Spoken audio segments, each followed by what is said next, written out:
दोस्तों आईटी के क्षेत्र के अलावा भारत बैंकिंग के क्षेत्र में भी काफी ज्यादा आगे है। भारत का यूपीआई और रुपए कार्ड पूरी दुनिया में अपनी छवि एक बेहद अच्छे, भरोसेमंद और तेज रफ्तार पेमेंट सिस्टम के तौर पर बना चुके हैं। भारत के अंदर लगभग हर पेमेंट ट्रांसफर के लिए आज के समय में यूपीआई या रुपए कार्ड का इस्तेमाल किया जाता है। यूपीआई और रुपए कार्ड से जुड़ी हुई अब एक काफी अच्छी खबर निकलकर हमारे सामने आ रही है। दरअसल दोस्तों ओमान अब बहुत जल्द ही भारत के यूपीआई और रुपए कार्ड से पेमेंट को एक्सेप्ट करने की परमिशन दे सकता है, जिसकी वजह से अब जो भारतीय ओमान में मौजूद होंगे वह ओमान के अंदर यूपीआई और रुपए कार्ड का इस्तेमाल करके अपनी जरूरत के लगभग सारे ट्रांजैक्शन सफलतापूर्वक कर सकेंगे। यूपीआई एक बेहद सफल पेमेंट सिस्टम के तौर पर उभर कर सामने आया है, जिसका इस्तेमाल भारत के अंदर तो काफी बड़े स्तर पर किया ही जाता है। साथ ही विश्व के 6 देशों में भी यूपीआई का इस्तेमाल किया जा सकता है, जो कि यूपीआई के अंतर्राष्ट्रीय स्तर पर प्रभाव को और ज्यादा बढ़ा देता है। वहीं पर ओमान के अलावा भारत विश्व के 30 और देशों से यूपीआई के विस्तार के लिए बातचीत कर रहा है। अगर ये बातचीत सफल हो जाती है तो भारत के अलावा विश्व के 35 से भी ज्यादा देशों में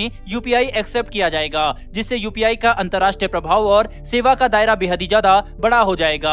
इससे भारत की अर्थव्यवस्था को तो फायदा होगा ही, साथ ही वर्ल्ड स्टेज पर भारत की सॉफ्ट पावर भी बढ़ेगी। दोस्तों हम सभी जानते हैं कि कई सारे भारतीय खाड़ी देशों में और अंतर्राष्ट्रीय स्तर पर रोजगार की तलाश में जाते हैं और वहां पर कमाए हुए पैसे भारत में अपने परिवारों के पास भेजते हैं, जिसे हम लोग रेमिटेंस के नाम से भी जानते हैं। ये रेमिटेंस भारत की अर्थव्यवस्था में एक काफी महत्वपूर्ण भूमिका निभाते हैं। वहीं आपको ये बात जानकर काफी हैरानी होगी कि साल 2020 से साल 2021 के बीच में विश्व भर से भारत के अंदर लगभग 87 अरब डॉलर का रेमिटेंस आया था, जो कि भारत की कुल अर्थव्यवस्था का 2.7% है। इसके अलावा साल 2021 से लेकर साल 2022 के बीच में भारत के अंदर लगभग 90 अरब डॉलर का रेमिटेंस आने की संभावना है, जो कि भारत की कुल जीडीपी का लगभग 3% होगा। वहीं पर ऐसे में ये समझना मुश्किल नहीं है कि भारत की अर्थव्यवस्था के विकसित होने में रेमिटेंस एक काफी अहम भूमिका निभाते हैं। ओमान और कई खाड़ी देशों में अगर यूपीआई और रुपए कार्ड की सुविधा शुरू कर दी जाती है तो इससे वहां मौजूद भारतीय बड़ी आसानी से भारत के अंदर अपने कमाए हुए पैसे अपने परिवारों के पास भेज सकेंगे, जिससे भारत की अर्थव्यवस्था को भी लाभ होगा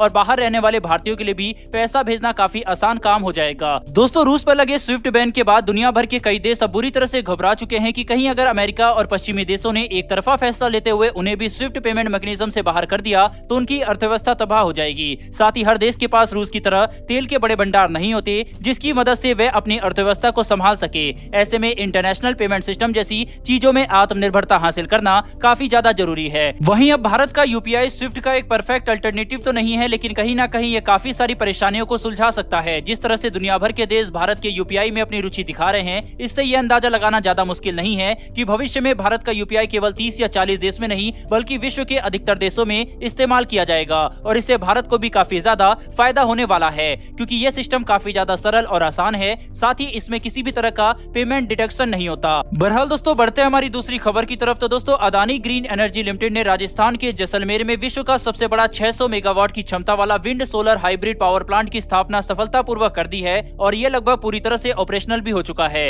रेफरेंस के लिए आप आर्टिकल का स्क्रीनशॉट अपनी स्क्रीन पर देख सकते हैं। दोस्तों ये नया हाइब्रिड पावर प्लांट अपनी तरह के सबसे एडवांस और उन्नत तकनीक से बने हुए हैं। ये भारत के लिए काफी मददगार साबित होंगे रिन्यूएबल एनर्जी को बढ़ाने के लिए। साथ ही 600 मेगावाट की ऊर्जा पैदा करना वह भी सोलर और विंड एनर्जी से काफी बड़ी बात है, जिससे भारत अब लगातार तेजी से उन्नति हासिल करते जा रहा है। वहीं पर इस हाइब्रिड पावर प्लांट के अंदर 600 मेगावाट की ऊर्जा सोलर एनर्जी प्लांट से पूरी की जाएगी, जबकि विंड एनर्जी प्लांट लगभग 150 मेगावाट की ऊर्जा पैदा करेगा। अदानी ग्रीन एनर्जी लिमिटेड ने solar energy corporation of India के साथ इस पावर प्लांट की ऊर्जा के लिए 25 साल का कॉन्ट्रैक्ट ही साइन कर लिया है, जिसके तहत Adani green energy limited SCCL को 2.69 किलोवाट आवर के रेट पर ऊर्जा सप्लाई करेगा। इसके अलावा अदानी ग्रीन एनर्जी लिमिटेड ने इसी साल मई के महीने में जैसलमेर के अंदर 390 मेगावाट की क्षमता वाले एक और हाइब्रिड पावर प्लांट को ऑपरेशनलाइज किया था, जो कि भारत का पहला हाइब्रिड पावर प्लांट था। रिन्यूएबल एनर्जी के क्षेत्र में भारत काफी तेजी से काम कर रहा है। भारत के अंदर सोलर और विंड एनर्जी के अलावा हाइड्रो इलेक्ट्रिसिटी और परमाणु ऊर्जा के क्षेत्र में काम करने के लिए असीम संभावनाएं मौजूद है, जिसके तहत भारत काफी तेजी से काम कर भी रहा है। दोस्तों रिन्यूएबल और ग्रीन एनर्जी के क्षेत्र में लगातार काम और निवेश करने से भारत सिर्फ अपनी निर्भरता कच्चे तेल के ऊपर ही कम नहीं कर रहा, बल्कि पर्यावरण को बचाने के लिए और ग्लोबल वार्मिंग जैसी समस्याओं से निपटने के लिए भी ये काफी महत्वपूर्ण कदम है। बहरहाल दोस्तों इस पर आपकी क्या राय है कमेंट बॉक्स में लिखकर जरूर बताइएगा। साथ ही अगर आपको ये इन्फॉर्मेशन और वीडियो पसंद आई हो तो मेरी आपसे एक छोटी सी रिक्वेस्ट है कि चैनल को सब्सक्राइब करके बेल नोटिफिकेशन को ऑन कर ले, जिससे हमारी आने वाली ऐसी वीडियो आप तक सबसे पहले पहुंच सके। फिर मिलेंगे ऐसी एक नई वीडियो के साथ। धन्यवाद। जय हिंद।